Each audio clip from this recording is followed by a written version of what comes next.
Good morning, all of you. Good morning, Adarsh, Chelsea, Jafulakar, Kanika, Prerna, and Purvi, Ravneet, everybody, Shrutika, Vans, Riya. Good morning, all of you. So yesterday we have seen a brief discussion about the modern history, है ना, कि हमने कल क्या समझा था कि actually जो मॉडर्न हिस्ट्री का बेस है वो कैसे बना है, ठीक। तो उसमें ये हमें समझ में आया कि आफ्टर औरंगजेब जो मुगलों का एक फाइनेंशियल कंडीशन थी वो धीरे धीरे डिक्लाइन होने लगी थी, and because of the declination in the financial condition of the Mughals, तो फिर ये क्या होता है कि जब मुगलों का फाइनेंशियल कंडीशन डिक्लाइन होने लगता है, डिसइंटीग्रेट, तो it leads to the disintegration of the Mughal सल्तनत, ठीक है, या मुगल जो डायनेस्टी है फिर वो धीरे धीरे क्या होती है, टूटने लगती है। और इसके टूटने की वजह से क्या होता है कि पहले is it visible properly what I am writing, what I am listing, is that visible? Okay, so पहले क्या था कि हमने ये समझा था कि एक सेंट्रलाइज्ड पावर थी मुगल्स, और औरंगजेब है या फिर अकबर है, इन्होंने क्या किया था कि हर जगह पे अपने जो किंगडम है उसको एक्सपेंड कर लिया था, है ना। एक्सपेंड करने में क्या हुआ कि इन्होंने एक सेंट्रलाइज्ड पावर एस्टैब्लिश कर ली।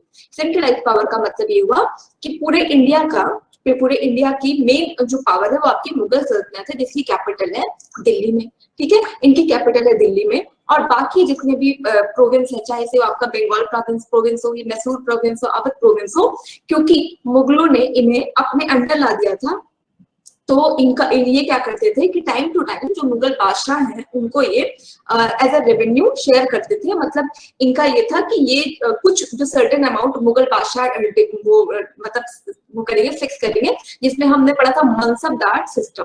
मनसबदार सिस्टम में ये था कि एक सर्टेन अमाउंट ये फिक्स कर देते थे कि इतना मनसब, या मनसब यानी कि जो मुगलिया टर्म है, ये मनसब है, इसको एक्चुअली कहते हैं रेवेन्यू, कि mansabdar will have to collect up to this revenue and give it to the Mughal emperor. तो उतना मनसब ये कलेक्ट करके मुगल एम्परर को दिया करते थे, ये जो मनसबदार, ठीक है। लेकिन जैसे ही औरंगजेब की डेथ हो जाती है और उसके बाद के जो भी रूलर्स आते हैं वो those are not much capable. एक तो इसके पीछे का रीजन ये था कि मुगल के पास अब उतनी रेवेन्यू ही नहीं बची थी, कि पहले इनकी जो पावर थी, they control the power with the help of their capability और द आर्मी, लेकिन अब इनको आर्मी को देने के लिए इतने पैसे ही नहीं बचे थे कि आर्मी को ठीक से सैलरी वगैरह दे पाए, तो आर्मी इनके लिए लॉयल रहे। अब आर्मी में आप सोचो, जैसे अभी प्रेजेंट आर्मी में इंडियन आर्मी और इंडियन मिलिट्री आप देखते हो, तो उसमें हर स्टेट के लोग रहते हैं ना, हो सकता है बंगाल के भी लोग आर्मी में होंगे, बिहार के भी लोग होंगे, हर लोग आर्मी में होते हैं। इसी तरह मुगल टाइम पे क्या था कि हर जो सूबा था, हर जो प्रोविंस थे, हर जगह के लोग उस आर्मी में शामिल थे, ठीक है। तो उनका मतलब आप मान लो कि कोई यूपी का है, यूपी का पर्सन वो मुगल आर्मी में शामिल है, तो उसकी जो एक लॉयलिटी होगी वो अपने सूबे के लिए भी होगी। फिर वो देखेगा कि जो मुगल एम्परर है हमारे लिए तो कुछ कर नहीं रहा है, तो आर्मी की जो कहते हैं श्रद्धा है अब मुगल रूल के लिए, एक तो वो इस वजह से वो गिरने लगी, और दूसरा ये था कि आर्मी को प्रॉपर सैलरी ही देने के लिए मुगलों के पास अब पैसे नहीं थे, तो इसलिए भी जो मुगल आर्मी है वो धीरे धीरे डिसइंटीग्रेट होने लगी। इसके बाद जितने अलग से प्रोविंस थे, मतलब जो थोड़े से जो है थोड़े से स्ट्रॉन्ग प्रोविंस थे, स्ट्रॉन्ग प्रोविंस किस टर्म में, क्योंकि जो मैक्सिमम क्या होता है रेवेन्यू कलेक्शन, तो मैक्सिमम रेवेन्यू कलेक्शन कहाँ से होगा, जहाँ की लैंड होगी फर्टाइल। तो जो फर्टाइल लैंड थी उनके जो मनसब थे या जो उनके रूलर्स थे, उन्होंने अपने आप को फ्री करना शुरू कर दिया। अब फ्री करने का मतलब ये नहीं था कि वो मुगलों से एकदम अलग हो जाएंगे, मुगलों से अलग होते तो हो सकता है मास को उनको फेस करना पड़ जाता, ठीक है। तो वो क्या बोलेंगे कि अब जो टैक्सेस जो मुगल बादशाह ने एकदम सर्टेन करके रखा था कि you will have to tax up to this much tax, वो धीरे धीरे उन्होंने क्या किया, डिक्लाइन करना, कम करना शुरू कर दिया, या कुछ लोगों ने बाद में ऐसा किया कि वी विल नॉट पे देयर टैक्सेस, और उसके बाद इन्होंने अपने आप को धीरे धीरे फ्री कर दिया। अभी जो थोड़ा सा इंट्रोडक्शन है, मे बी ये थोड़ा सा आपको बोरिंग लगे, लेकिन जैसे ही प्लासी के वॉर पे पहुंचेंगे तो फिर वो आपको थोड़ा सा मतलब एकदम इंटरेस्टिंग लगेगा, you can connect with the flow, right. तो अभी क्या हो रहा है कि जो मुगल जो मुगल बादशाह है, मुगल डायनेस्टी, वो क्या हो रही है, डिसइंटीग्रेट हो रही है, पावर डिसइंटीग्रेशन में हो रहा है। और ये जो पावर का डिसइंटीग्रेशन है, इसने क्या किया, 6 इंडिपेंडेंट स्टेट का इमरजेंस होता है। 6 इंडिपेंडेंट स्टेट इमर्ज होते हैं मुगलों की डायनेस्टी से, जो कभी मुगलों के सूबेदार थे या मुगलों के प्रोविंस में आते थे, and they will have to pay to the revenue to the Mughal emperor, and now they become independent state. ठीक है, तो इनमें जो पहला इंडिपेंडेंट स्टेट है वो है आपका बंगाल। बेसिकली हमें पूरा मॉडर्न हिस्ट्री पढ़ना है ईस्ट इंडिया कंपनी पे। तो ईस्ट इंडिया कंपनी में पढ़ने में हमें उन चीजों को एकदम फोकस करके पढ़ना है जहां पे ईस्ट इंडिया कंपनी ने क्या की, अपनी मैक्सिमम पार्टिसिपेशन की और एक कंपनी कैसे इंडिया को रूल करने वाली एक पावर बन गई है। ठीक है, तो जो आपका बंगाल है, बंगाल ही एक ऐसा प्रोविंस है, कहते हैं कि क्लाइव, अभी आप उसका नाम पढ़ोगे जैसे प्लासी का वार आएगा, तो प्लासी के वॉर में या इंडिया की पावर को स्टैब्लिश करने में जिस ब्रिटिश गवर्नर ने सबसे क्रूशियल रोल प्ले किया है वो है आपका रॉबर्ट क्लाइव। ठीक है, रॉबर्ट क्लाइव के लिए हिस्टोरियंस कहते हैं कि जिस चाबी को ड्यूप्ले ने पौंडीचेरी में खो दिया, उसी की को या उसी चाबी को क्लाइव ने बंगाल में पा लिया। ड्यूप्ले यानी कि फ्रेंच का गवर्नर, ड्यूप्लेक्स उसका नाम था। लास्ट में जो राइवलरी वो फ्रांस और इंग्लैंड के बीच में ही थी, तो इन्होंने क्या किया, फ्रांस उसको मैसूर में खोजता रहा, मतलब उसने सोचा कि मैसूर में अपनी पावर स्टैब्लिश करेंगे, और क्लाइव ने क्या किया कि बंगाल में अपनी स्टैब्लिशमेंट के लिए जो है एफर्ट डाली। बंगाल में ही प्लासी है, बंगाल में ही बक्सर है, तो बंगाल में इसने अपना पूरा ध्यान दिया। बंगाल एक ऐसा रीजन था, अभी भी है, क्योंकि अभी क्या है, हमारे पास डिवाइडेड बंगाल है, हम सिर्फ वेस्ट बंगाल को देखते हैं। पहले का जो आप बंगाल देखोगे, इसमें जो आपका ये पूरा नॉर्थ ईस्ट वाला रीजन है ये, ठीक है, असम, बंगाल, सिक्किम, अरुणाचल, ये पूरा, इसके बाद जो ये बांग्लादेश वाला है, ये सारा आपका बंगाल प्रोविंस में आता था। इंडिया का जो सबसे फर्टाइल लैंड था वो बंगाल था। क्यों? क्योंकि यहाँ से अभी भी क्या है कि गंगा रिवर फ्लो होके यहाँ पे जाती है। इसके अलावा यहाँ अरुणाचल प्रदेश से ब्रह्मपुत्र आती है, इधर से बहुत छोटी छोटी रिवर्स, दिहांग, दिबांग, लोहित, मतलब रिवर्स ने क्या किया, इस लैंड को इतना फर्टाइल कर दिया है कि जूट, पटसन, कॉटन, राइस, व्हीट, इन सबका कल्टीवेशन सबसे ज्यादा कहाँ होता है, बंगाल में। ठीक, अब जो ब्रिटेन वाले थे, जो ईस्ट इंडिया कंपनी थी, वो तो यहाँ पे आए थे रॉ मटेरियल्स के लिए, जैसे कॉटन, जैसे शुगर, ठीक है, इन सब चीजों के लिए। लेकिन जैसे ही बंगाल के एरिया में इन्होंने अपनी फैक्ट्री स्टैब्लिश की, इनको बहुत सारी चीजें और मिलने लगी, जैसे इनके यहाँ पे जो आप देखो, इंग्लैंड का जो क्लाइमेट है वो इतना फर्टाइल नहीं है कि वो हर तरह की क्रॉप का कल्टीवेशन प्रॉपर वे में कर सके। लेकिन बंगाल का जो प्रोविंस था, यहाँ पे इतनी फर्टिलिटी थी कि चावल या जो खाने की चीजें होती है, एडिबल थिंग्स हैं, उनका भी प्रॉपर प्रोडक्शन इन्होंने बंगाल में कराया और अपने देश में क्या किया, एक्सपोर्ट करना शुरू कर दिया। एक तो उन्होंने इससे कमाई की, दूसरा क्या हुआ, it leads to hunger in the India. कि क्या हुआ कि जब इंडिया के इतने रेवेन्यू, मतलब इतना सारा खाना जब बंगाल जाने लगा, हमारे लोगों के लिए बचा नहीं, तो यहाँ पे बंगाल जो इतना फर्टाइल एरिया है, उन लोगों, वहां के लोगों को भी कभी हंगर फेस करना पड़ा। अपार्ट फ्रॉम इट, हम अपने टॉपिक पे आ जाते हैं कि सबसे पहले जिस प्रोविंस ने अपने आप को फ्री किया इनसे, मुगल से, वो था आपका बंगाल। ठीक, तो जिस समय बंगाल ने अपने आप को फ्री किया मुगलों से, उस समय बंगाल का जो नवाब है वो था मुर्शीद कुली खान। ठीक है, ये क्वेश्चन आपका 2 times this question has been asked in the SSC CGL कि जब मुगलों से बंगाल फ्री हुआ है तो उस समय बंगाल का नवाब कौन था, तो उस समय आपका बंगाल का नवाब था मुर्शीद कुली खान। लेकिन अब इसने अपने आप को जब फ्री कर लिया, तो इसने अपने आप को बादशाह डिक्लेयर नहीं किया। इसने ये नहीं कहा कि मैं बंगाल का, now I became the badshah of the Bengal. Instead he used the word nawab. ठीक है, उन्होंने ये कहा कि मैं बंगाल का नवाब हूँ। तो बंगाल का अगर कहें कि इंडिपेंडेंट बंगाल का पहला नवाब कौन था, तो आपका मुर्शीद कुली खान था।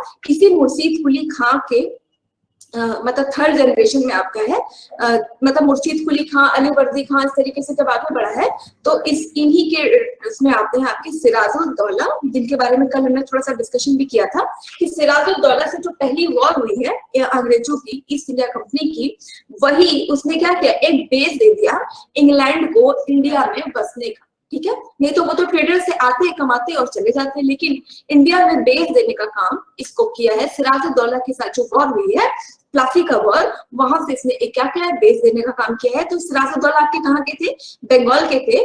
और इस बंगाल प्रोविंस के पहले नवाब कौन थे, मुर्शीद कुली खान थे। और इन्होंने अपने नाम पे एक शहर बनाया है जिसका नाम है मुर्शिदाबाद। मुर्शिदाबाद कहाँ है, बंगाल में है। तो मुर्शिदाबाद में इन्होंने मतलब बहुत सारे डेवलपमेंट भी किए और एक पूरी सिटी अपने नाम से बनाई है।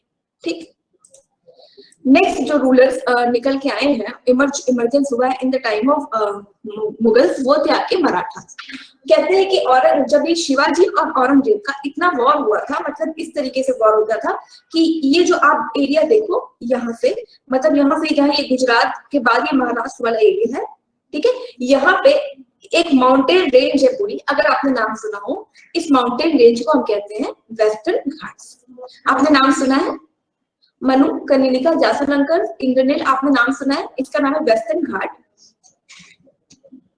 वेस्टर्न घाट है पूरा आपका यहाँ से लेके यहाँ तक, ठीक है, ये पूरा साउथ में फैला हुआ वेस्टर्न घाट।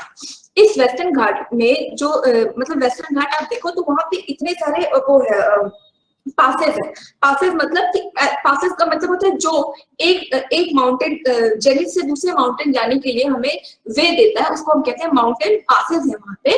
और वो माउंटेन पासेस, अब ये जो मराठा थे ये क्या करते थे कि इनका जो इमरजेंस था वो साउथ के साइड पे था, ठीक है, यहाँ पे साउथ के साइड में था। तो औरंगजेब ने बहुत कोशिश की कि मैं मराठों को क्या कर लूं, विन कर लूं। लेकिन जो आपके छत्रपति शिवाजी का नाम भी आपने जरूर सुना होगा, तो शिवाजी को औरंगजेब ने इसीलिए कहा कि सह्याद्री में छुपने वाला चूहा, या the rat which who is hiding in the western Ghat, इसको हम वेस्टर्न घाट को हम कहते हैं सह्याद्री। सह्याद्री क्यों कहते हैं कि आप गुजरात महाराष्ट्र से शुरू करो और एकदम लास्ट तक जाएंगे तो वो आपके साथ साथ चलेगा, आपको ऐसा लगेगा कि जो ये माउंटेन रेंज है हमारे साथ साथ चल रही है, इसलिए इसको सह्याद्री भी कहा जाता है। तो औरंगजेब जब भी कोशिश करता था कि शिवाजी मतलब ये शिवाजी राव भोसले को वो अंडरमाइन कर पाए या डिफीट कर पाए, तो इन माउंटेन पासेस में शिवाजी अपने को और अपनी आर्मी को इस तरीके से हाइड कर लेते थे कि it is not possible for the Aurangzeb to detect him और टू डिफीट हिम, राइट। तो जो दूसरा पावर इमर्ज होता है औरंगजेब के बाद, वो था आपका मराठों का पावर। और आप देखोगे मराठों की और मुगलों की बहुत सारी फाइट हुई, लेकिन हमारे लिए जो इम्पोर्टेंट फाइट है वो है पानीपत थर्ड वॉर, जो कि एग्जाम में हमसे पूछा जाता है। मराठों का जो वॉर, जो मराठों के लिए जिसलिए हमें मराठों को पढ़ना है, वो है पानीपत का थर्ड वॉर, ठीक है। पानीपत का फर्स्ट वॉर किसके किसके बीच में हुआ था? पानीपत का फर्स्ट वॉर किसके किसके बीच में हुआ था? Ma'am Ibrahim Lodi and Babur. Very good. तो जिसलिए हमें मराठों को याद रखना है वो है आपका पानीपत का थर्ड वॉर। तो वैसे तो मराठों और मुगलों के बीच में बहुत सारी वॉर हुई है, लेकिन ऐसा था कि Ravneet and Manu Kaninika, everybody very good. तो बहुत सारी वॉर हुई, लेकिन कभी भी इसका एक कहते हैं ना कि एक कंक्रीट सोल्यूशन निकल के नहीं आया कि मुगलिया सल्तनत विन कर रही है या फिर आपका मराठे विन कर रहे हैं, क्योंकि कभी भी वो एकदम फाइनल कंक्रीट पे पहुंचता ही नहीं था, ठीक है। तो जब ये शिवाजी की डेथ हो जाती है, तो शिवाजी के बाद मराठों में एक पोस्ट का इमरजेंस होता है जिसको हम कहते हैं पेशवा, ठीक है। पेशवा की पोस्ट पहले क्या थे कि छत्रपति हुआ करते थे, लेकिन जैसे ही शिवाजी राव ने अपना थ्रोन छोड़ा था, फिर यहाँ पे पेशवा जो है एक इंपॉर्टेंट रोल प्ले करते हैं। पेशवा मतलब होता है प्रधानमंत्री। तो पेशवा के अंडर जो है मराठे चलने लगे थे, ठीक है। अब इसमें जो हमें याद रखना है, जैसे ही जब ये शिवाजी राव भोसले की का मतलब हट जाते हैं, तो मराठों में क्या था, जैसे मुगल में एक सेंट्रलाइज पावर है, ऐसे मराठों में भी एक सेंट्रलाइज पावर थी छत्रपति की। तो वो क्या करते थे कि सबको कंट्रोल करके रखते थे। लेकिन जैसे ही छत्रपति का पोस्ट हटता है, तो ये जो मराठे होते हैं ये आपस में क्या करने लगते हैं, फाइट करने लगते हैं for the post of Peshwa. इनके बीच में आपस में इतनी प्रॉब्लम्स रहती है, जैसे कि हर कोई चाहता था कि मैं पेशवा की पोस्ट को होल्ड करूं, अब अंग्रेजों को अगर विन करना था मराठों को, तो उन्होंने क्या किया, again the policy which has been used by the East India Company again the divide and rule. इन्होंने इनको भी आपस में डिवाइड किया, और इसके लिए जो जिस मराठा पावर को मुगल भी खत्म नहीं कर पाए, उस पावर को खत्म किया ईस्ट इंडिया कंपनी ने by using the policy of divide and rule. उन्होंने डिवाइड एंड रूल किया, इन मराठा सरदारों को आपस में लड़ाया, उसके बाद मराठे पावर्स को पूरी तरीके से खत्म कर दिया। अब इसको देखते हैं अच्छे से। अगला जो प्रोविंस आपका इमर्ज होके आया, पहला था आपका बंगाल, दूसरा था मराठे, लास्ट थर्ड वन था तो अवध प्रोविंस। अवध प्रोविंस का अभी आप नाम सुनोगे जब हम डील करेंगे आफ्टर प्लासी। जो दूसरा वॉर हुआ है वो है बक्सर का वॉर। तो बक्सर के वॉर में तीन पावर एक साथ ईस्ट इंडिया कंपनी से फाइट की थी। एक इसमें अवध का था, एक मुगल डायनेस्टी थी, और थर्ड था आपका बंगाल का जो प्रोविंस था। तो अवध ने भी अपने आप को फ्री कर लिया था। और जिस Maratha was set up where in India, मराठे पूरे ये जो वेस्टर्न घाट वाला एरिया है उसी में उन्होंने अपने आप को सेटअप किया था। एक्चुअली जो मराठे हैं इनका कोई प्रॉपर किंगडम बन नहीं पाया था। ये क्या करते थे, जो मराठा कम्युनिटी वो आप बहुत लड़ाकू टाइप के लोग थे। ये क्या करते थे कि जाते थे और किसी पर्टिकुलर मतलब किसी भी जगह पे अपने आप एनेक्स करने की कोशिश करते थे, वहीं बसते थे, उसको एनेक्स करते थे, लूटते थे, उसके बाद फिर आगे बढ़ जाते थे। अभी जब हम मराठे पढ़ेंगे तो हम एक वर्ड पढ़ेंगे चौथ एंड सरदेशमुखी। ये क्या करते थे, ये चौथ और सरदेशमुखी क्या है, एक तरीके से कलेक्शन। तो जो कलेक्शन इनका होता था उसको हम चौथ या सरदेशमुखी कहते हैं। इसको ये कलेक्ट करते थे और आगे बढ़ जाते थे बेसिकली। अभी इसको डील करते हैं तो आपको बताते हैं इसके बारे में।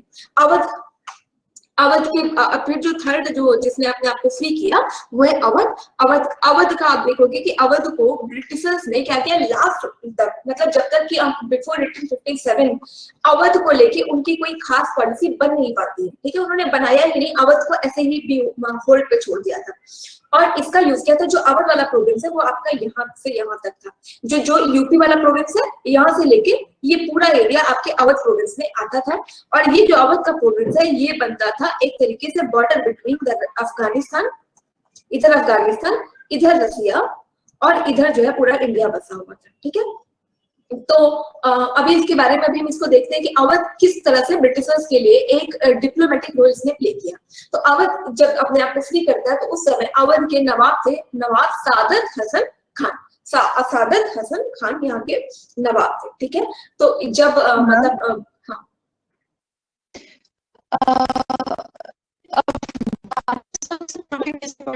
बेटा आपकी बिल्कुल आवाज नहीं आ रही है। Please repeat your question once again. Can you hear me now? Please. Now ask. ये अफगानिस्तान से बॉर्डर कैसे पड़ेगा अवध का, अगर वो modern day east and central UP है तो? बिकॉज इधर तो नहीं अफगानिस्तान। सेंट्रल यूपी नहीं है ना बेटा, मतलब अवध का जो प्रोविंस है वो पूरा सेंट्रल यूपी तक ही लिमिटेड नहीं था। ठीक है, ये ऊपर तक आपका जाता है। जो आपका ये पंजाब वाला एरिया है ये सारा मतलब पंजाब से थोड़ा सा हटता है। देखो ऐसा है, यहाँ पे तो अभी हमारा गुजरात है, गुजरात से इसका बॉर्डर बनता था पंजाब वाला एरिया छोड़ के, और ये पूरा मतलब सेंट्रल यूपी को कवर करते हुए और ये पूरा एरिया आता था। तो ये जो पाकिस्तान वाला एरिया पहले वो भी इंडिया में था, तो पाकिस्तान वाले पूरे एरिया को मिला के अवध का प्रोविंस था। मतलब बड़ा सा एम्पायर था। Awadh is not the Ayodhya part which we are seeing at present day. वो बहुत बड़ा प्रोविंस है। ठीक है, जिसमें आपका पाकिस्तान वाला एरिया कवर हो रहा है। ये जो आप बात कर रहे हैं ये तो आप एंशिएंट टाइम की बात कर रहे हैं ना अभी? और एशियन टाइम की नहीं, मॉडर्न इंडिया में जब आपके प्रिंसली स्टेट्स रहते थे, जब इन्होंने मुगलों से अपने आप को फ्री किया है तब की बात कर रहे हैं। ओके, और मुगलों से जब ये फ्री हो रहे हैं तो उस टाइम अभी ये कौन सा किंग का डेथ हुआ था? औरंगजेब की डेथ के बाद फ्री हो रहे हैं? औरंगजेब की डेथ के बाद। औरंगजेब के बाद कौन सा रूलर आया था? औरंगजेब के बाद अभी मुगल्स पढ़ने वाले हैं। पहले हम ये देख लेते हैं कि जो लोग फ्री हुए हैं उनमें किसने अपने आप को कहाँ का नवाब बनाया है। उसके बाद हम एक बार पूरे जितनी मुगल डायनेस्टी उनको भी कवर करेंगे। मैम ये इंडिपेंडेंट स्टेट्स के टेरिटरी इम्पोर्टेंट है क्या? मतलब मतलब किसकी कहाँ तक रीच थी? नहीं, हमें एक्चुअली बेसिकली जो इनके रूलर्स हैं कि कौन उसका पहला रूलर हुआ है वो याद करना है। बाकी सारी चीजें आपका जो मेन मॉडर्न इंडिया वो प्लासी के वॉर से है, ठीक है। प्लासी के वॉर से ईच एंड एवरीथिंग मतलब we will have to focus in a proper way. बाकी अभी तो हमें बस ये याद करना है कि जो मान लो बंगाल फ्री हुआ तो बंगाल का उस समय का या पहला नवाब कौन था, तो मुर्शीद कुली खान था, मुर्शीद अली खान था, अवध का कौन था या मराठों का कौन था, दैट्स इट, ठीक है। वेरी इंपॉर्टेंट नहीं है ना कि किसकी नहीं कहाँ नहीं तक। नहीं, ये this is not the important one. ये तो just to make you clear all those thing कि मतलब ये फ्री हुए तो इसमें ईस्ट इंडिया कंपनी को कहां तक प्रॉफिट होगा, that's why I am discussing, ठीक है। Now okay. तो जो अवध का जो उस समय का रूलर था जिसने अपने आप को फ्री किया था वो था सादत हसन खान। और बेसिकली इनको ये हमेशा लगातार ऐसा था कि इन्होंने ब्रिटिशर्स ने इसको होल्ड पे रखा था।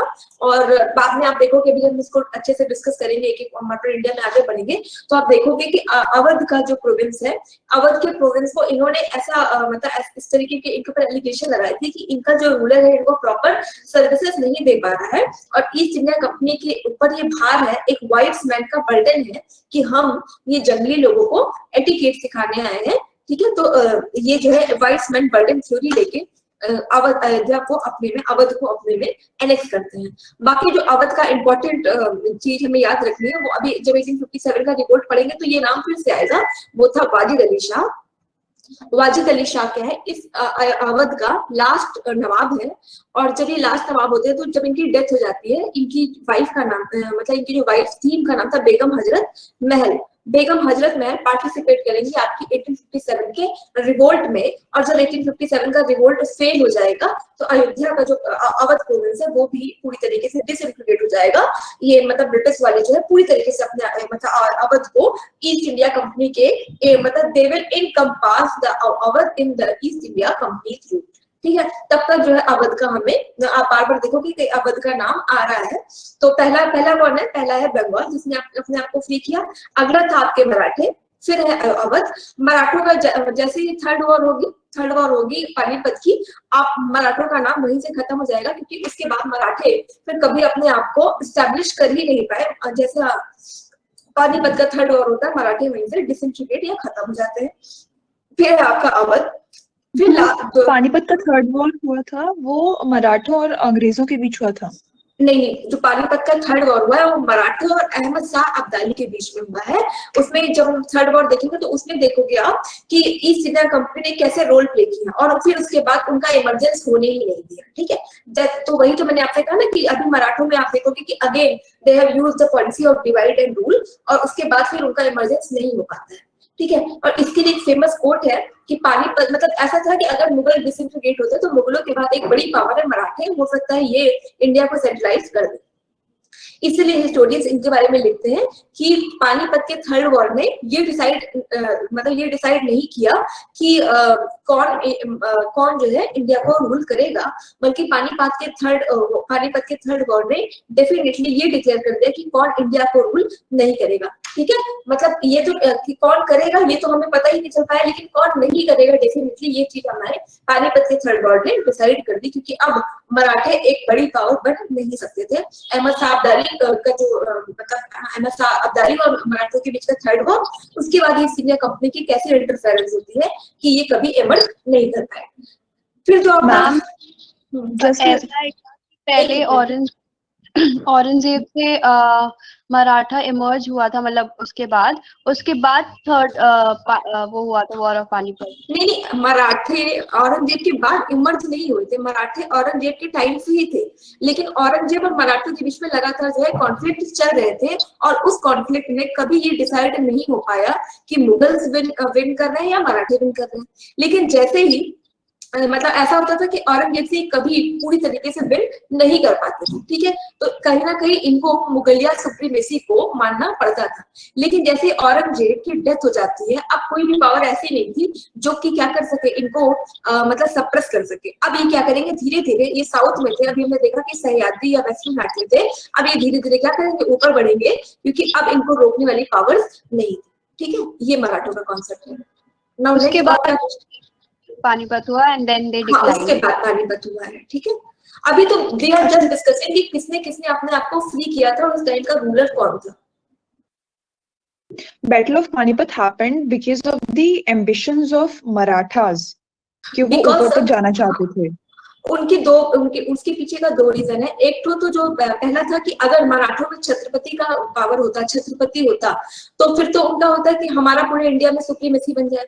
दूसरा उनके साथ प्रॉब्लम ये थी कि छत्रपति जब खत्म हो गया तो एक नई पोस्ट इमर्ज हुई थी जिसका नाम था पेशवा, और हर मराठा सरदार ये चाहता था कि मैं अगला पेशवा बन जाऊं। इसके लिए उन लोगों में आपसी कॉन्फ्लिक्ट होती रहती थी। इसके लिए क्या करते थे कि उन्होंने ईस्ट इंडिया कंपनी की हेल्प भी ली। अहमद शाह अब्दाली इंडिया आता है, तो अभी इसको देखते हैं। अभी आप आगे बढ़ोगे तो ये सारी चीजें छूट जाएंगी, जो अभी जब वो टॉपिक पे आएंगे तो then we will discuss all those things. Okay, last question, ये सीक्वेंस याद रखना जरूरी है क्या? पहले बंगाल, सेकंड मराठा, या नहीं नहीं नहीं सबने नहीं नहीं, ये हाँ, आप ये बस याद रखो कि 6 प्रोविंस अपने आप को फ्री कर लेते हैं और इन 6 प्रोविंस के पहले रूलर का नाम क्या है, दैट्स इट। ओके। अगला है आपका हैदराबाद वाला प्रोविंस। हैदराबाद वाले प्रोविंस में जैसे बंगाल में नवाब है, हैदराबाद वाले प्रोविंस में आपके निजाम है, ठीक है। अभी हैदराबाद में आप बहुत ज्यादा फोकस मत करो, ये बस जान लो कि निजाम क्या थे, कि ये क्या करते थे कि पहले जब मुगल डायनेस्टी थी तो निजाम मुगलों के साथ थी, ठीक है। तो जब औरंगजेब की डेथ हो जाती है तो ये निजाम क्या करते हैं कि कौन अब अगला किंग होगा, ये निजाम डिसाइड करना शुरू कर देते हैं। लेकिन आफ्टर सम टाइम व्हेन निजाम को ये लगता है कि जो ये मुगल डायनेस्टी इनका आपको छोड़ नहीं सकता, दे विल एटलीस्ट मतलब एट लास्ट ये इनका डिसइंटीग्रेशन ही होगा। इन्होंने अपना फोकस मुगलों से हटा के साउथ की तरफ, हैदराबाद की तरफ लगा दिया और एक नए पावर का इमरजेंस होता है जो कि हैदराबाद में शिफ्ट हो जाता है, ठीक है। तो अभी निजाम को लेके हमें बिल्कुल भी वो नहीं करना है। जो अब इम्पोर्टेंट है आपका वो है मैसूर का प्रोविंस, कि जो मैसूर है वो एक्चुअली पहले वहां पे वोडियार डायनेस्टी थी, वोडियार डायनेस्टी, ठीक। और इनका जो किंग था वो कृष्णराज था, चिक्का कृष्णराज था, चिक्का कृष्णराज। और लेकिन चिक्का कृष्णराज की आर्मी में एक पर्सन होता है हैदर अली। जैसे हमने शेर शाह सूरी को पढ़ा था कि वो भी मुगलों की आर्मी का एक पार्ट होता है, वैसे ये हैदर अली भी वोडियार डायनेस्टी की आर्मी का एक पार्ट था। जब उसको लगता है कि the ruler is not the efficient one, इसने अपनी पावर को बढ़ाया, रूलर को वहां से हटाया और हैदर अली ने मैसूर में एक अपनी जो है हैदर अली ने अपने किंगडम एक्सपेंड कर दिया। तो मैसूर को जाना जाता है हैदर अली, और हैदर अली के बाद उसका जो बेटा था वो था टीपू सुल्तान। टीपू सुल्तान और हैदर अली दोनों की ईस्ट इंडिया कंपनी से फाइट होती है। जब उनका इंट्रोडक्शन देखे थे तो भी हमने देखा था कि जब उनको मैसूर इंडिया में फैलना था तो उन्होंने हैदर अली से फाइट की, लेकिन जब बाद में टीपू सुल्तान की डेथ हो जाती है तो अंग्रेजों का जो पावर है वो साउथ तक भी पहुंच जाता है। तो ये अभी सिर्फ हम डिस्कस कर रहे हैं कि कौन कौन से पावर अपने आप को मुगलों से अलग कर रहे हैं और वो कैसे रिलेवेंट है आपकी ईस्ट इंडिया कंपनी से। और जो लास्ट है वो है आपका पंजाब, जिसने अपने आप को फ्री किया। पंजाब के जो इम्पोर्टेंट रूलर है वो है महाराजा रणजीत सिंह। महाराजा रणजीत सिंह के साथ जो अंग्रेज है इनकी 2 बार फाइट हुई थी। इन दोनों फाइट मतलब दोनों बैटल्स में अंग्रेजों ने इनको विन किया था। जो सेकंड वाला वार था इसने पंजाब का जो रणजीत सिंह वाला मतलब डायनेस्टी इसको पूरी तरीके से खत्म कर दिया था। रणजीत सिंह के डायनेस्टी के एक किंग होते हैं, मतलब वो किंग क्या वो माइनर था, वो थे दिलीप सिंह, ठीक है। दिलीप सिंह को अंग्रेजों ने क्या किया कि इनको इंग्लैंड भेज दिया था और पूरे पंजाब वाले प्रोविंस में अपने आप को स्टैब्लिश कर लिया था। और जो अलाउद्दीन खिलजी के टाइम में हमने पढ़ा था कोहिनूर था, अलाउद्दीन खिलजी के टाइम पे पढ़ा था ना कि उनके पास कोहिनूर डायमंड था। वो डायमंड चलते चलते चलते चलते बाद में ये रणजीत सिंह के पास जो मतलब ये सिख डायनेस्टी है इनके पास रहता है, पंजाब डायनेस्टी के पास रहता है। और जो लास्ट रूलर था दिलीप सिंह, इसने वो Kohinoor diamond east India company को दे दिया और तब से जो कोहिनूर है आज तक ब्रिटेन के म्यूजियम में रखा हुआ है, वो इंडिया के पास नहीं है। Good morning to you are late ma'am. Mysore फिर चिक्का कृष्णराज के अंडर फ्री हो गया था या फिर हैदर अली के अंडर? चिक्का कृष्णराज को ये हटाते हैं, मतलब हैदर अली क्या करते हैं रिप्लेस, पहले तो वो कुछ दिनों तक अपना पपेट बना के रखता है। उसके बाद क्या होता है जैसे चिक्का कृष्णराज की डेथ जाती है वो खुद रूलर बन जाते हैं हैदर अली, और फिर उसके बाद हैदर अली ही वहां का सुल्तान रहता है, ठीक है। तो फिर क्वेश्चन आता है किसके अंडर फ्री हुआ था, तो हैदर अली के अंडर। ये नहीं आता है, ये सारा चीज आपका आएगा ही नहीं। जब भी इसमें क्वेश्चन आएगा वी विल डिस्कस कि क्वेश्चन क्या पूछते हैं। बेसिकली इसमें क्वेश्चन ये पूछते हैं हैदर अली हमारे लिए इंपॉर्टेंट है वॉर को लेके, ठीक है। हैदर अली और जो ईस्ट इंडिया कंपनी के बीच वॉर है उसका ईयर पूछते हैं। दूसरी बात ये दूसरा क्वेश्चन ये इनके बीच में 4 वॉर हुई है। इसको कहते हैं एंग्लो मैसूर वॉर, 4 बार हुई है। तो हमसे ये सब पूछते हैं कि सेकेंड वॉर में हैदर अली के साथ कौन कौन सी पावर और आई थी, ठीक है, ये सारा कुछ पूछते हैं। टीपू सुल्तान हैदर का बेटा था। हाँ, टिप्पू सुल्तान हैदर अली का बेटा था। ठीक, अब जब हम ओके डेफिनेटली थ्रू, आप अगली बार से टाइम ले लेना, कोई बात नहीं। तो अब हमने ये पढ़ा था कि जब ईस्ट इंडिया, ये तो आपको समझ आएगा कि 6 रूलर्स थे जिन्होंने अपने आप को फ्री कर दिया था इंग्लैंड सॉरी किससे, मुगल सल्तनत से। और आप इन 6 रूलर्स का नाम देखोगे कि इन 6 रूलर्स मतलब इन 6 पावर्स तक जिन्होंने अपने आप को मुगलों से फ्री किया है, इन्हीं तक ईस्ट इंडिया कंपनी ने क्या की है, अपनी पहुंच बनाई है, अपनी रीच बनाई है और भारत में, इंडिया में एक सेंट्रलाइज पावर स्टैब्लिश की है, या कहिए कि ऐसा अपने आप को एक्सपेंड किया है कि अब सिर्फ और सिर्फ इंग्लैंड के लोग ही इंडिया को रूल करने वाले हैं। वो किनको रिप्लेस करेंगे, तो जब मुगलों को मतलब मुगल डायनेस्टी को हटाने के उसमें जब वो आगे बढ़ते हैं ईस्ट इंडिया कंपनी, तो यही जो 6 रूलर्स हैं जिन्होंने अपने आप को फ्री किया है मुगलों से, यही तक ईस्ट इंडिया कंपनी की रीच हुई है। That's why we have discussed all the 6 provinces which have freed themselves from the Mughal dynasty. अब हमने कल ये भी पढ़ा था कि जब इंग्लैंड आती है ईस्ट इंडिया कंपनी, इंडिया आती है, इंग्लैंड के आने से पहले पुर्तगाल, पोर्टुगीज, डच, डेनमार्क, पहले इंग्लैंड आती है, then Denmark and then France, ये पहले से ये भी इंडिया में आ चुके थे। अब क्योंकि ये कंपनी एक ट्रेडिंग कंपनी थी, ट्रेडिंग कंपनी यानी कि बेचने वाली और खरीदने वाली कंपनी, इनका मोटो ये था कि इंडिया की जो प्रीशियस चीजें हैं जिनकी यूरोपियन मार्केट में बहुत ज्यादा डिमांड है, तो वो प्रीशियस चीजें थी आपका कॉटन था, ठीक है, हमारे यहाँ के मेटल्स जैसे कि गोल्ड पे जो बहुत अच्छी फाइन काम कराते थे मुगल एम्परर्स थे, इन लोगों को बहुत पैट्रोनाइज करते थे। फिर हैंडीक्राफ्ट, और सबसे इंपॉर्टेंट था इंडिया के जो मसाले थे, स्पाइसेस, ठीक है, ये जो है इनकी इंग्लैंड के मार्केट में बहुत ज्यादा डिमांड थी कि ऐसा हो गया था इंग्लैंड में कि लोग थोड़े से मसालों के लिए इतना हायर पे करते थे कि वो मतलब ये चीज बताती है कि एक छोटा सा कॉटन का जो हैंकर चीज होते हैं, हैंकी है, वो भी इंग्लैंड के मार्केट में बहुत महंगी मिला करती थी, या यूरोपियन मार्केट में बहुत महंगी मिला करती थी। तो ये जब सारे पावर्स इंडिया आते हैं, तो अब हर कंपनी का प्रॉफिट तब मैक्सिमाइज होगा जब वहां उसको कंपटीशन बहुत कम मिले। कंपटीशन कम मिलने का मतलब कि वो एक और एक पावर बन जाए। अगर वो सिंगल पावर होगी, कोई भी कंपनी अगर अकेली पावर होगी, तो वो अपने हिसाब से पैसों का वो चार्ज कर सकती है। जैसे मान लो कि अभी हम वो खरीदते हैं, सिम खरीदते हैं किसी भी कंपनी का, तो हमारे पास बहुत सारे प्लेयर हैं, एयरटेल भी है, आइडिया भी है, मतलब देयर आर वेरियस प्लेयर्स ना। तो इसमें क्या होता है कि ये कंपनी आपस में फाइट करती है, और धीरे इससे क्या होता है, अल्टीमेटली कंज्यूमर को ये प्रॉफिट होता है कि हमारे पास एक तो चॉइसेस बहुत ज्यादा है, हम रेट को कंपेयर कर सकते हैं। लेकिन सपोज कि सिर्फ और सिर्फ बीएसएनएल हो, तो शायद हम बाइंड होंगे कि जितना पैसा बीएसएनएल चार्ज करेगी हम उतना उसको पे करेंगे। Same way east India company को भी क्या करना था, अपने प्रॉफिट को मैक्सिमाइज करना था। तो जब वो देखते हैं कि यहाँ पे पहले से यूरोपियन पावर्स बहुत ज्यादा है, तो अब उनको ये था कि हम अपने पावर को कैसे मैक्सिमाइज करें या कंपटीशन को कैसे जो है रिड्यूस करें। तो इनको 2 जगह से कंपटीशन मिल रहा था, एक तो अदर यूरोपियन कंपनी, और सेकेंड जो इंडिया के लोकल लोग थे जो पहले से ट्रेड्स में इन्वॉल्व थे, ठीक है। तो अब जो अदर यूरोपियन कंपनी है, इसमें हमें सब कुछ नहीं पढ़ना है, जो पढ़ना है वो ये है कि इन जो अदर यूरोपियन कंपनियां हैं उनसे जो वॉर हुए हैं वो कौन कौन से हैं, ये थोड़ा सा याद रखना है। पहला जो इनका वॉर हुआ था वो पुर्तगालियों के साथ हुआ था। पुर्तगालियों से जो इनका वॉर है उसको कहते हैं बैटल ऑफ स्वैली होल।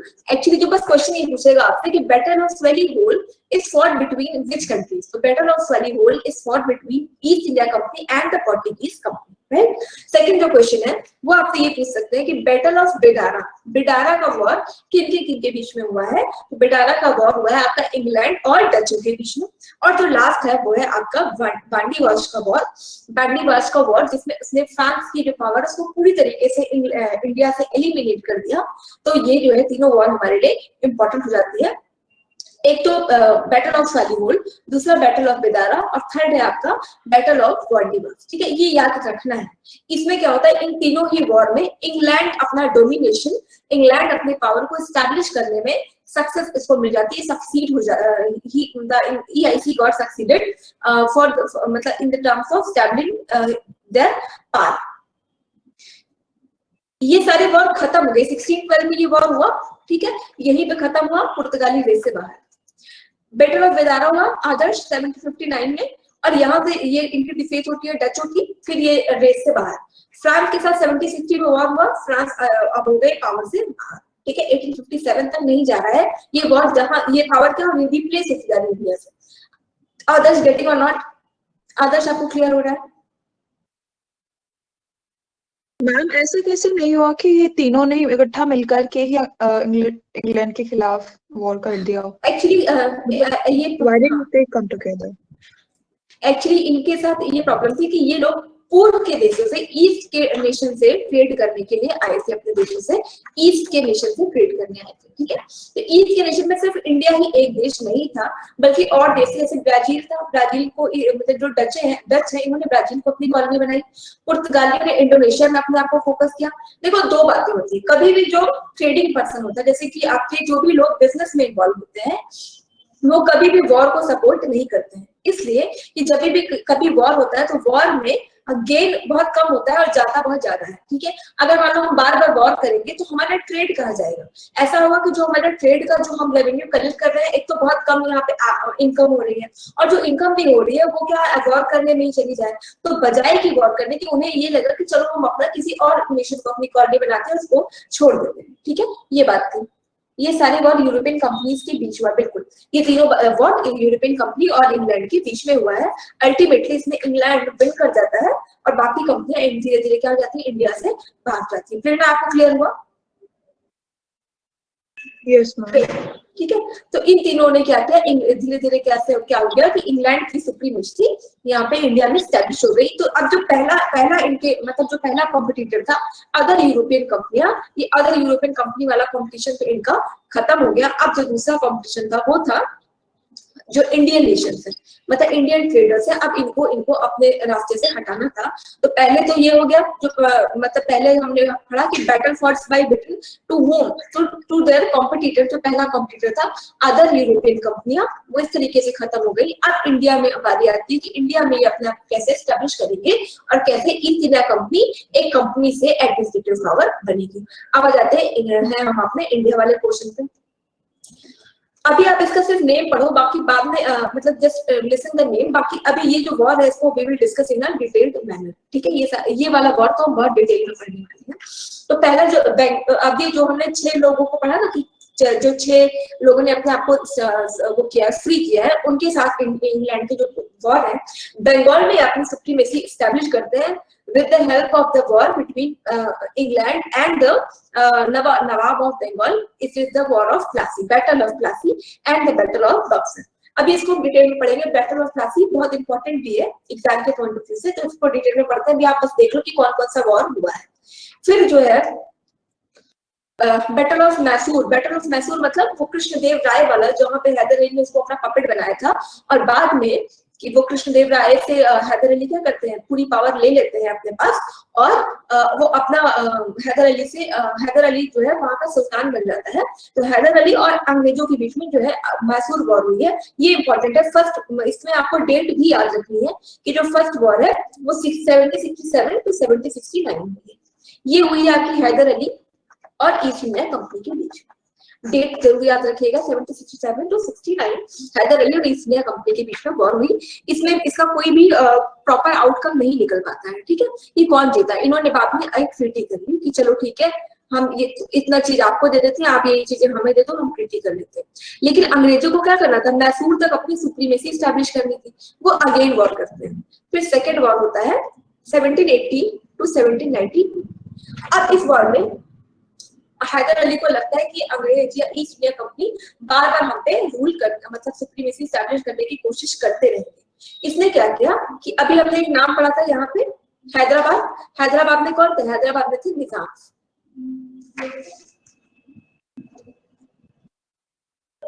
हाँ, इनके जब हम ये मैसूर का वॉर, अभी सारे वॉर को ना डिटेल में पढ़ना है, then I will mention all those names also, ठीक है। अब जो लास्ट सेकंड वॉर होता है उसमें हैदर अली ने निजाम को अपनी साइड बोला कि आप हम साथ में ईस्ट इंडिया कंपनी से वॉर करते हैं। तो निजाम और हैदर अली और जो आपका ये दोनों मतलब ये सारे ये दोनों पावर एक साथ ईस्ट इंडिया कंपनी से फाइट करती है। इनका बीच जो सेकंड बैटल है तो इसमें क्या होता है, ईस्ट इंडिया कंपनी को ये समझ में आ जाता है कि अब इस तरीके से हम मैसूर को कभी विन नहीं कर पाएंगे। तो तब तक क्या हो जाता है, हैदर अली की डेथ हो जाती है और इनका बेटा बन जाता है टीपू सुल्तान, जो अगला रूलर था टीपू सुल्तान। टीपू सुल्तान एक वेरी एम्बिशियस पर्सन, और टीपू सुल्तान को हराना अंग्रेजों के लिए बहुत इंपॉर्टेंट था कि वो मैसूर तक अपनी पावर स्टैब्लिश कर सके, इसलिए कि उस समय जो है फ्रांस में नेपोलियन बोनापार्ट रूलर थे और नेपोलियन बोनापार्ट पूरे वर्ल्ड पे क्या कर रहे थे, एनेक्सेशन की कोशिश कर रहे थे। इंडिया में नहीं, पूरे वर्ल्ड के लोगों को अपने अंडर में लाने की कोशिश कर रहे थे नेपोलियन बोनापार्ट। तो टीपू सुल्तान की नेपोलियन बोनापार्ट से एक तरीके से कहें तो टीपू सुल्तान और नेपोलियन बोनापार्ट एक दूसरे को जानते भी थे, और ये भी था कि टीपू सुल्तान अगर बुलाएगा तो नेपोलियन बोनापार्ट इंडिया भी आ सकते थे। तो इंग्लैंड को लगा कि अगर नेपोलियन बोनापार्ट अगर मतलब इंडिया पे आ जाता है तो कभी भी ईस्ट इंडिया कंपनी अपनी सुप्रीमेसी स्टैब्लिश नहीं कर पाएगी। तो अब इन्हें लगा कि हम टीपू सुल्तान को कैसे डिफीट करें। इन्होंने क्या किया कि जिन निजामों ने हैदर अली के साथ मिलकर ईस्ट इंडिया कंपनी को विन किया था, उन निजामों और टीपू सुल्तान के बीच में again they have played the card of divide and rule. ठीक है, ये निजामों से कहते हैं कि तुम क्यों टीपू सुल्तान के साथ मतलब फाइट मिल रहे हो।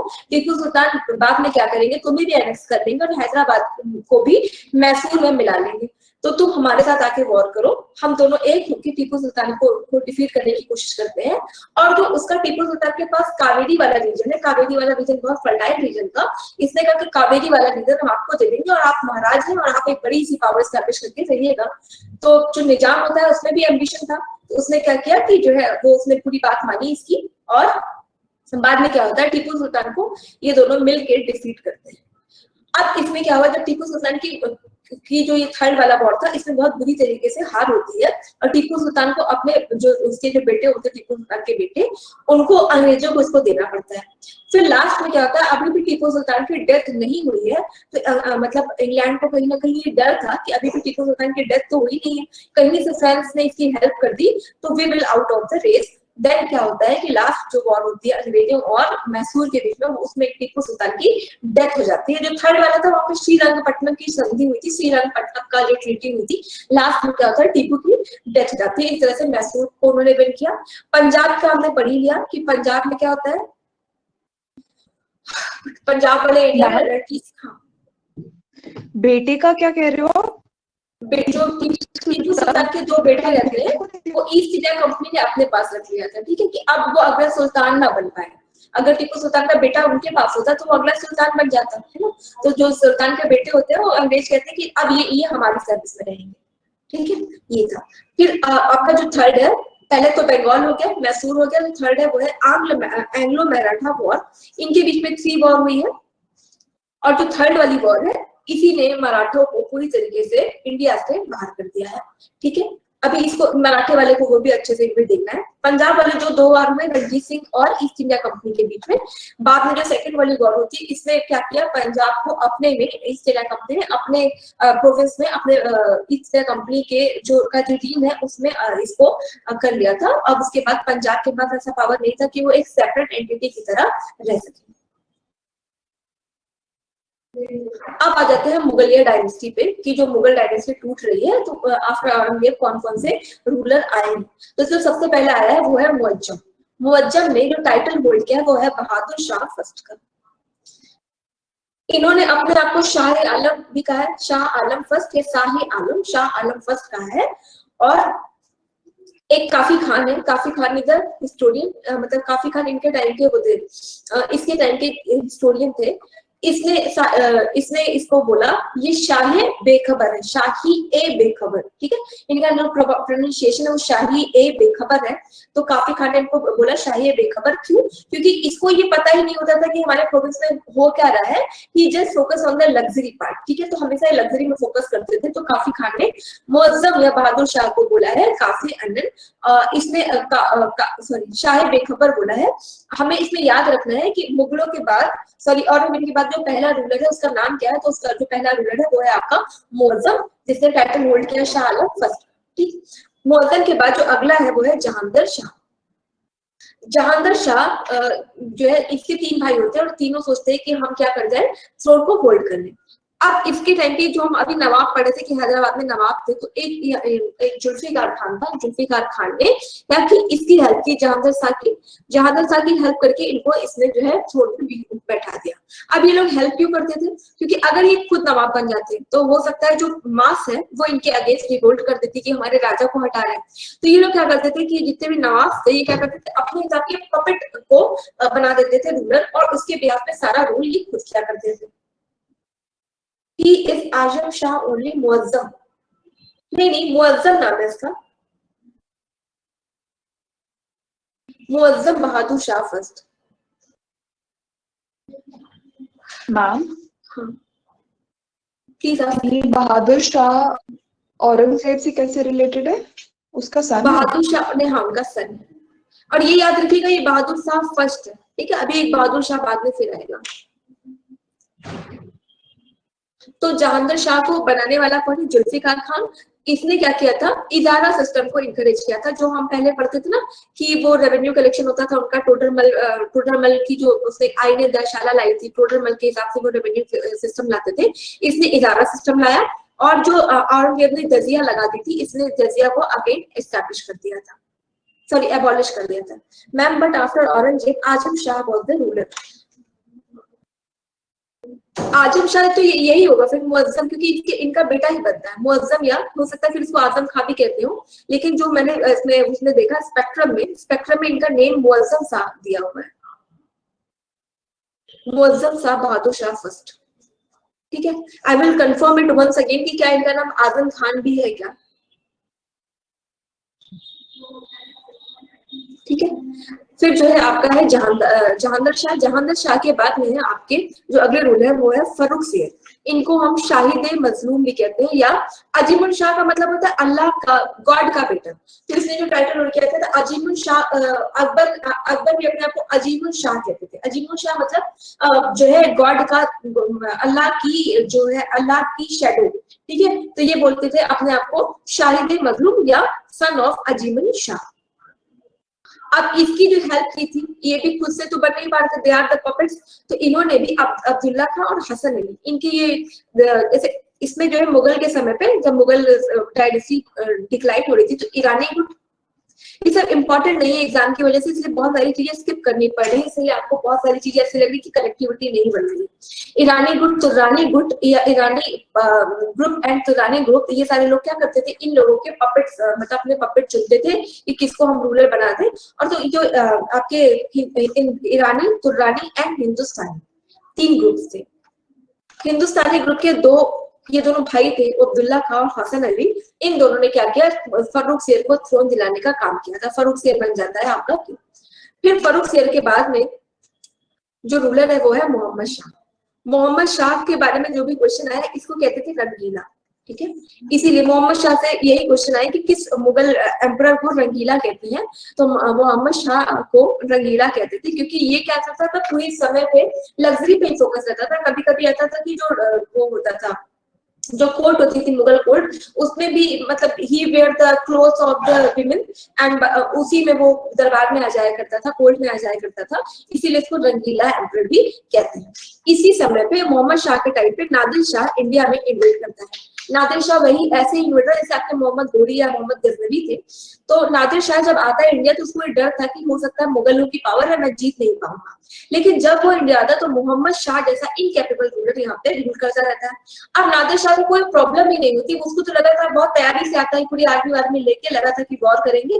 लेकिन जब वो इंडिया आता है, वो देखता है इतनी इनकैपेबल, इतनी इनएफिशिएंट लोग कि ये खुद ही इतना इतने कहते हैं कि इतनी बर्बरता से और इतना ज्यादा इसने इंडिया में लूट की कि इसने जो मुगल पावर थोड़ी बहुत बची हुई थी वो सारा लूट नादिर शाह ने कर दी कि अब अंग्रेजों को एस्टैब्लिश होने से कोई रोक ही नहीं सकता था। जो थोड़ी बहुत पावर थी वो भी समझ में आ गई अंग्रेजों को ये समझ में आ गया कि नादिर शाह से भी ये लोग नहीं बच पा रहे। एक इन्वेटर आ रहा है इंडिया में, इन्वेट कर रहा है, वो भी मुगलों से डरते थे। उनको लगता था अंग्रेजों को कि मतलब हो सकता है मुगल इतनी बड़ी पावर है, हम यहाँ पे एक्सपेंड ना कर पाए। लेकिन जब नादिर शाह का वो देखते हैं अंग्रेज कि नादिर शाह भी से भी मुगल जो एम्परर जो है फाइट नहीं कर पा रहे, नादिर शाह तो आया, लूटा और चला भी गया। ठीक है, तो कहीं ना कहीं इसने जो मुगल की जो कहते हैं ना अंदर के जो इनके फ्लॉज थे उसने भी पूरे में इसको उजागर कर दिया, ला दिया सामने कि कितने सारे फ्लॉज हैं, मुगल से हमें डरने की जरूरत नहीं है। तो मोहम्मद शाह के टाइम में नादिर शाह आया था। ठीक है, उसके बाद है आपका शाह आलम 2। ये शाह आलम जो है इन्हीं के साथ जब अंग्रेजों का बक्सर का वॉर होगा, ठीक है, अभी प्लासी का वॉर होगा, प्लासी के वॉर के बाद बक्सर का वॉर होता है। अब अंग्रेजों को ये तो समझ में आ गया था कि मुगल डायनेस्टी में कुछ भी है नहीं, they are not much capable rulers. इन्होंने आराम से शाह आलम को भी हटाया। शाह आलम के साथ एक ट्रीटी की, ट्रीटी ऑफ इलाहाबाद, मतलब आफ्टर बक्सर के वॉर के बाद ट्रीटी ऑफ इलाहाबाद होगी जो आपका क्लाइव करेगा। उसके बाद से ये जो मुगल डायनेस्टी अब सिर्फ पेंशन या सैलरी पे रहने वाली पावर बन जाएगी, शाह आलम 2। इसके बाद थोड़े समय के लिए आपका अकबर बनता है। अकबर सेकंड है ये इसको पूरी तरीके से ब्रिटेन ने कहा कि आप केवल लाल किले में बैठोगे, रेड फोर्ट में, सारी प्रोटेक्शन हम आपको दिया करेंगे। ठीक, फिर लास्ट में आपके आते हैं बहादुर शाह, जो है बहादुर शाह 2। ठीक है, ये कौन कहते हैं? बहादुर शाह जफर। तो बहादुर शाह जफर 1857 तक रूल मतलब मुगल डायनेस्टी को होल्ड करने वाले एक पावर रहते हैं। और जैसे 1857 का रिवोल्ट होगा, अब कोई भी ऐसा पावर नहीं है जो कि मुगल डायनेस्टी को आगे चला सके, और यहीं से मुगल डायनेस्टी आपकी पूरी की पूरी खत्म हो जाएगी। बहादुर शाह की डेथ के बाद मुगल डायनेस्टी पूरी तरीके से, मतलब इनकी डेथ नहीं होती, इनको क्या करते हैं अंग्रेज, ऐसे बोलते हैं कि आप तुम रेड फोर्ट तक ही रहोगे और आपके पास कोई भी पावर नहीं, कोई भी बादशाही नहीं, बस आप नाम के बादशाह हो। तो यहाँ से आपका पूरी तरीके से जो है मुगल डायनेस्टी का खत्म हो रहा है। तो हमने पढ़ा था मिडिवल इंडिया में लास्ट के थे आपके औरंगजेब, यहाँ पे आगे आपके बहादुर शाह, जो बहादुर शाह जफर है। ठीक है, अब कुछ इंडिपेंडेंट रूलर्स का नाम है जिसको मतलब बहुत इंपॉर्टेंट नहीं है, बट ये था कि अगर आपको कम से कम नाम पता होगा तो it will be easier for you कि जब आगे का लेक्चर हो तो आप थोड़े से नाम से फेमिलियर हो, इसको डिस्कस करने की भी जरूरत नहीं है। जैसे कि अभी ये है मुर्शीद कुली खान। मुर्शीद कुली खान कौन है? जो बंगाल का पहला नवाब है। शाहजुद्दीन, ये कौन है? ये इनका सन इन लॉ है जिसने मुर्शीद कुली खान के बाद बंगाल के प्रोविंस को होल्ड किया है। फिर आपका सरफराज खान है। सरफराज खान इसी मतलब इन्हीं के, इनका शुजा का, ये सुजाउद्दीन का ही बेटा है। और उसके बाद अलीवर्दी खान है। अलीवर्दी खान के बाद जो सक्सेसर आता है आपको सिराजुद्दौला है, जिससे कि क्या होगी, एक प्लासी का वॉर होगा। फिर मीर कासिम है। मीर जाफर जो सिराजुद्दौला के नाना है। ठीक है, मीर कासिम मीर जाफर का सन इन लॉ है। ठीक है, और जब लास्ट में सब खत्म हो जाएगा तो बंगाल का लास्ट रूलर होगा नजमुद्दौला। नजमुद्दौला से अब जो इंग्लैंड वाले हैं वो अपनी पावर को पूरी तरीके से क्या करेंगे, पूरी एक्सरसाइज करने की कोशिश करेंगे। अब हम कल से शुरू करेंगे आपका प्लासी का वॉर। अगर आपको आज का लेक्चर थोड़ा बोरिंग लगा होगा मे बी, लेकिन कल से फिर आप आराम से कनेक्टिविटी बना पाओगे। अब आपको थोड़ा सा आइडिया लग गया कि कितने कितने कौन कौन से रूलर थे, किसने किसने अपने आप को फ्री कर लिया। तो बंगाल, बिहार, बंगाल, अवध, पंजाब, मैसूर, हैदराबाद, इन्होंने अपने आपको फ्री कर लिया है। अब अंग्रेज क्या करेंगे, धीरे धीरे अपनी पावर को बढ़ाएंगे। अब इन्होंने क्या किया कि सबसे पहले जो इनके यूरोपियन कॉम्पिटिटर्स थे इनको इन्होंने रिमूव कर दिया। अब इंडिया के जो कॉम्पिटिटर्स है इनको ये रिमूव करने की कोशिश करेंगे। तो कल से आपका प्लासी का वॉर शुरू होगा। जितने भी कल के बाद के, मतलब कल से जो भी लेक्चर्स होंगे, those are very very very important. तो आप एक काम करिएगा, अपने साथ एक नोटबुक भी रखिएगा कि कोई चीज अगर ऐसा लगता है आपको कि जो आपको फैक्ट्स को याद करने में हेल्प करेंगे, वो आप उसको नोट डाउन करिएगा। अदरवाइज तो I will make the detailed PPT of each and everything, कि आपको अलग से कुछ लिखना भी ना पड़े।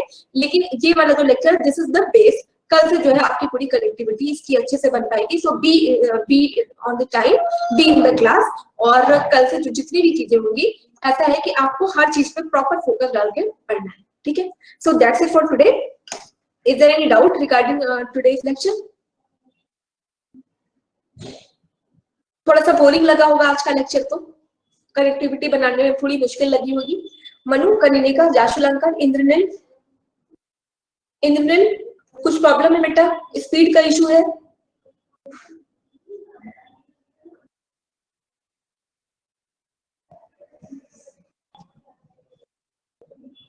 मैम, हाँ, प्लीज आस्क। जो मुगल्स का पीडीएफ जो हमें कैप्शंस डालकर देने वाले थे वो अभी नहीं दिया है ना आपने? दे दिया है, दे दिया है। आपके पास नहीं आया है कैप्शंस क्या? के साथ, इमेजेस में कैप्शंस के साथ। हाँ, इमेजेस में मैंने वो कैप्शन कल डाल चेक के। अगेन। Okay, please check. आप बाकी लोग बता दूं, नवीन आप लोगों को वो मिडिवल इंडिया की पूरी पीडीएफ मिल गई है, मतलब पूरा पीपीटी लेक्चर मिल गया है?